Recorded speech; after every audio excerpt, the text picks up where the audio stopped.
একদিকে নিউজিল্যান্ডকে পেস দিয়ে ঘায়েল করার ছক কষছে বাংলাদেশ, মিরপুরের মতো ভেন্যুতেও স্পোর্টিং উইকেট তৈরির তোড়জোড়। আর অন্যদিকে নিউজিল্যান্ড স্পিনের বিপক্ষে ভালো করেই ভেলকি দেখাতে চায় বাংলাদেশকে। অবশ্য উইকেট যেমনই হোক, এশিয়ার বাইরের দেশগুলোর জন্য বাংলাদেশ বা উপমহাদেশ বরাবরই কঠিন চ্যালেঞ্জ। সেই চ্যালেঞ্জ সামলানোর অপেক্ষায় এবার কিউইরা। মিরপুর বা চট্টগ্রামে স্পোর্টিং উইকেটের আভাস মিললেও নিউজিল্যান্ড তাদের সীমিত ওভারের দল নিয়ে শান দিচ্ছে স্পিনে, এমনটি জানালেন দলের অধিনায়ক টম ল্যাথাম। আবহাওয়া, কন্ডিশন, উইকেট সবই ভিন্ন বাংলাদেশ ও নিউজিল্যান্ডে। তবে বাংলাদেশে যা কিছুই অপেক্ষায় থাকুক না কেন, মানিয়ে নেওয়ার ব্যাপারে দৃঢ় প্রত্যয়ী ল্যাথাম।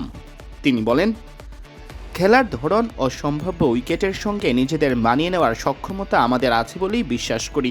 আগের ম্যাচগুলো বিশ্লেষণ করে যতটা সম্ভব তথ্য নেওয়ার চেষ্টা করা হয়। বাংলাদেশ সফরের আগে আমরা জানি সেখানে স্পিন বড় ভূমিকা রাখে এবং কন্ডিশন নিউজিল্যান্ডের তুলনায় ভিন্ন হতে পারে।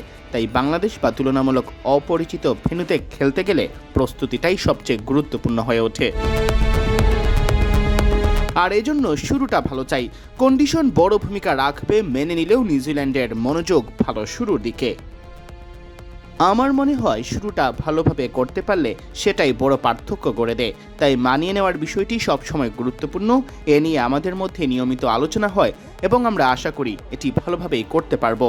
নিউজিল্যান্ডে খেলে আমরা দারুণ সময় কাটিয়েছি, তবে অনেক ক্ষেত্রেই কন্ডিশনই খেলার ধরন নির্ধারণ করে দেয়।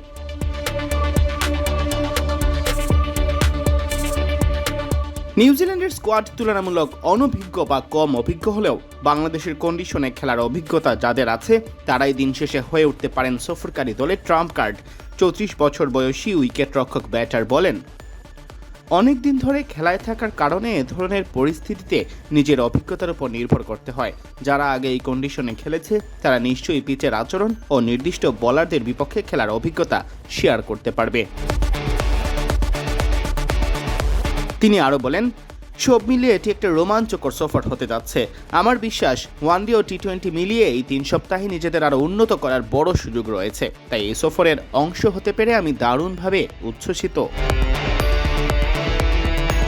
সিয়াম চৌধুরী, বিডি ক্রিক টাইম।